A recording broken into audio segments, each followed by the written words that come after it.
Hello everyone स्वागत करछे YouTube channel Odisha study आउरे। तो पिला माने मैं गतकाली आलोचना Kartala +3 third semester political science honours core paper 7 बा मेजर पेपर 7 तो यूनिट 1 को देखुतला जोटे कि 1 मार्क सिलेक्शन क्वेश्चन ने। तो आज आम यही यूनिट 1 रु 2 मार्क सिलेक्शन क्वेश्चन ने देखा जोटे कि तुम एग्जाम पे बहुत लाभदायक हम पे। तो देख मेजर पेपर 7 रो यूनिट 1 जोटे कि ग्रीक राजनैतिक चिंतन ग्रीक पॉलिटिकल थॉट बुझला। तो कोर पेपर 7 बा मेजर पेपर 7 रो यूनिट 1 को देख 2 मार्क सिलेक्शन क्वेश्चन।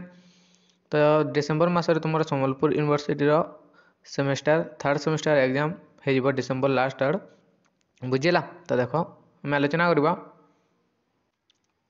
तो देख पे प्रथम प्रश्न रही प्लाटों को कार्य विभाजन प्रक्रिया।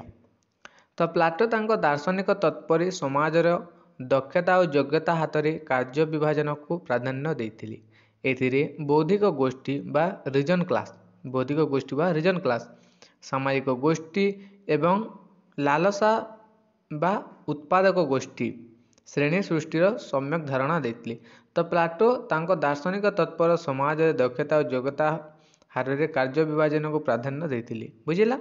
नेक्स्ट प्लाटो को शिक्षा व्यवस्थार उद्देश्य कौन थिला। तो प्लाटो को शिक्षा व्यवस्थार उद्देश्य थिला देख विशेषतः एक आदर्श राष्ट्र प्रतिष्ठा पर श्रृंखलित शिक्षा व्यवस्था प्रचलन पर प्रेरणा देथिले। प्लाटो प्रति व्यक्तिंकर अंतर्निहित गुणावलीर विकास पर प्लाटो एक राष्ट्र द्वारा परिचालित शिक्षा व्यवस्था प्रचलन करथिले जार फलस्वरूप प्लाटोनिक एकाडेमी प्रतिष्ठा लाभ करिथिला बुझिला। तो विशेषतः एक आदर्श राष्ट्र प्रतिष्ठा पर श्रृंखलित शिक्षा व्यवस्था प्रचलन पर प्रेरणा देथिले। तो प्रति व्यक्तिंकर अंतर्निहित गुणावलीर विकास में प्लाटो एक राष्ट्र द्वारा परिचालित शिक्षा व्यवस्था प्रचलन करथिले बुझिला। तो परवर्ती प्रश्न रही देख थर्ड नंबर आदर्श राष्ट्र कौन। तो प्लाटो तांको पुस्तक रे आदर्श राष्ट्र गठन पर प्रेरणा देथिले। तो तांको पुस्तक रे आदर्श राष्ट्र गठन पर से प्रेरणा देथिले। तांको मत थिला गोटे उत्तम राष्ट्र नागरिक मानक ठारे उत्तम गुणावली परिप्रकाश करने सहित सुनागरिक सृष्टि प्रयास करिथाए। तो बुझिला से कौन कहली देख गोटे उत्तम राष्ट्र नागरिक मानक ठारे उत्तम गुणावली परिप्रकाश करने सहित सुनागरिक सृष्टि प्रयास करिथाए। नेक्स्ट रही प्लाटोनिक साम्यवाद कौन। तो प्लाटों का साम्यवाद केवल दुईटी तथ्य उपर प्रतिष्ठित नारी साम्यवाद बा परिवार साम्यवाद एवं संपत्ति साम्यवाद आधार में शासक गोष्ठी निस्वार्थ पर एवं स्वार्थरहित राष्ट्र सेवा करने प्रेरणा देता है। जेपरिक शासक गोष्ठी सेमानंकर समस्त कार्य बिना प्रलोभन तथा व्यक्तिगत स्वार्थर उद्देश्य रही कार्य संपादन करें। तो देख प्लाटों का साम्यवाद केवल दुईटी तथ्य उपर प्रतिष्ठित करा गोटे हूँ नारी साम्यवाद बा परिवार साम्यवाद आ गोटे हूँ संपत्ति साम्यवाद बुझेगा। नेक्स्ट कर्मभित्तिक श्रेणी विभाजन कौन। तो प्लाटो तांको दार्शनिक तत्पर तीनोटी श्रेणी विषय में सम्यक धारणा देछंती। तो समाज रे दक्षता और योग्यता आधार में तीनोटी गोष्ठी रही गोटे हूँ अभिभावक गोष्ठी सामरिक गोष्ठी और उत्पादक गोष्ठी। तो प्लाटो तांको दार्शनिक तत्पर तीनोटी श्रेणी विभाग में सम्यक धारणा देछंती जे समाज रे दक्षता और योग्यता आधार में तीनोटी गोष्ठी रही गोटे हूँ अभिभावक गोष्ठी और गोटे हूँ सामरिक गोष्ठी और गोटे हूँ उत्पादक गोष्ठी। नेक्स्ट प्लाटोनिक एकाडेमी कौन। तो दार्शनिक प्लाटो उन्नत शिक्षा प्रणाली द्वारा नागरिक सुनागरिक सृष्टि करने जो विश्वविदित विश्वविद्यालय प्रतिष्ठा करते ताहाको प्लाटोनिक एकाडेमी बोली कहुले बुझेगा। नेक्स्ट दि रिपब्लिक कौन। तो प्लाटो लिखुवा पुस्तक मानक मध्य दि रिपब्लिक एक उपादेय पुस्तक मानव जीवन चर्या शिक्षा व्यवस्था न्यायिक तत्व आदर्श राष्ट्र गठन नैतिकता और शासन प्रणाली विषय में सविशेष आलोचना कराए। तो ये जो दि रिपब्लिक पुस्तक रही एटे प्लाटों जीवन में जो घटी सबू शिक्षा व्यवस्था न्यायिक तत्व आदर्श राष्ट्र गठन तांकर जीवन मानव जीवन चर्या इत्यादि को से लिखुली बुझेगा। नेक्स्ट प्लाटों को आदर्शवाद कौन।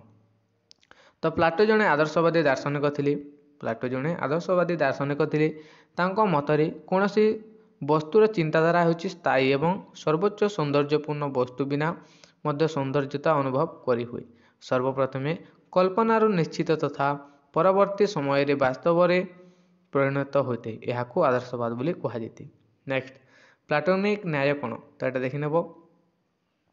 ନେକ୍ସଟ ରହିଛି ତ ଦେଖ ରାଷ୍ଟ୍ର ନିୟନ୍ତ୍ରିତ ଶିକ୍ଷା ବ୍ୟବସ୍ଥା। ତ ପ୍ଲାଟୋ ଘରୋଇ ଶିକ୍ଷା ବ୍ୟବସ୍ଥାକୁ ନାପସନ୍ଦ କରିବା ସହିତ ରାଷ୍ଟ୍ର ଦ୍ୱାରା ପରିଚାଳିତ ଶିକ୍ଷା ବ୍ୟବସ୍ଥାକୁ ପ୍ରାଧାନ୍ୟ ଦେଇଥିଲେ। ଏହାଦ୍ୱାରା ଜଣେ ବ୍ୟକ୍ତି ଶୋଷଣରେ ଶିକାର ହେବ ନାହିଁ ଏବଂ ଶିକ୍ଷା ବ୍ୟବସ୍ଥା ସାର୍ବଜନୀନ ହୋଇପାରିବ ବୋଲି କହିଥିଲେ। ତ ଦେଖ ପ୍ଲାଟୋ ଘରୋଇ ଶିକ୍ଷା ବ୍ୟବସ୍ଥାକୁ ନାପସନ୍ଦ କରିବା ସହିତ ରାଷ୍ଟ୍ର ଦ୍ୱାରା ପରିଚାଳିତ ଶିକ୍ଷା ବ୍ୟବସ୍ଥାକୁ ପ୍ରାଧାନ୍ୟ ଦେଉଥିଲେ। ଏହାଦ୍ୱାରା ଜଣେ ବ୍ୟକ୍ତି ଶୋଷଣର ଶିକାର ହେବ ନାହିଁ ବୋଲି ଏବଂ ଶିକ୍ଷା ବ୍ୟବସ୍ଥା ସାର୍ବଜନୀନ ହୋଇପାରିବ। ନେକ୍ସଟ ନାରୀ ସାମ୍ୟବାଦ କ'ଣ? ତ ନାରୀ ବା ପରିବାର ବ୍ୟବସ୍ଥା ଶାସକ ଗୋଷ୍ଠୀଙ୍କ କାର୍ଯ୍ୟଧାରାରେ ବ୍ୟାଘାତ ସୃଷ୍ଟି କରିଥାଏ। ପରିବାର ଆସକ୍ତିଟା ଦେଖିନେବ ପିଲାମାନେ। ନେକ୍ସଟ ରହିଛି ନାରୀ ସାମ୍ୟବାଦ କ'ଣ? ଏଟା ଦେଖିନେବ। ନେକ୍ସଟ ସମ୍ପତ୍ତି ସାମ୍ୟବାଦ କ'ଣ? ତ ପ୍ଲାଟୋଙ୍କ ମତରେ ସମ୍ପତ୍ତି ଅର୍ଜନ କରିବା ରାଜସ୍ୱ ପ୍ରତ୍ୟେକ ବ୍ୟକ୍ତିଙ୍କ ପାଖରେ ନଥାଏ ଥାଏ। ସମ୍ପତ୍ତି ଅପହରଣ କରିବା ଦ୍ୱାରା ବ୍ୟକ୍ତି ସ୍ୱାର୍ଥପର ହୋଇଥାଏ। ସେ ଯେକୌଣସି ଅର୍ଥନୈତିକ କାର୍ଯ୍ୟ କରିବା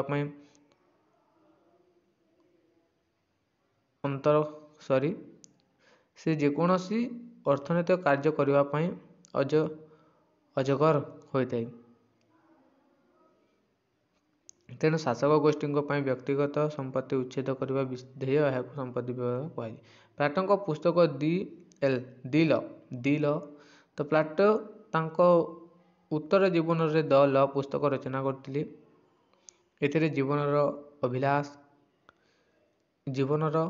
ଅଭିଳାଷ ଓ ବାସ୍ତବତାକୁ ଉପଲବ୍ଧ କରି କାଳ୍ପନିକ ଓ ଆଦର୍ଶଗତ ତଥ୍ୟ ପରିବର୍ତ୍ତନ କରି ବାସ୍ତବତା ଉପରେ ସେ ଉପସ୍ଥାପନା କରିଥିଲେ। ନେକ୍ସଟ ରହିଛି ଅଭିଜାତତନ୍ତ୍ର ଏବଂ ପ୍ଲାଟୋ। ନେକ୍ସଟ ରହିଛି ନାରୀ ସଶକ୍ତିକରଣ। ତ ଏଇଟା ଦେଖିନେବ ପିଲାମାନେ। ତ ଏଇଟା ଥିଲା ତୁମର +3 third semester political science honours core paper 7 ବା ମେଜର ପେପର 7ର ୟୁନିଟ୍ 1ରୁ 2 ମାର୍କ ସିଲେକ୍ସନ୍ କ୍ୱେଶ୍ଚନ୍।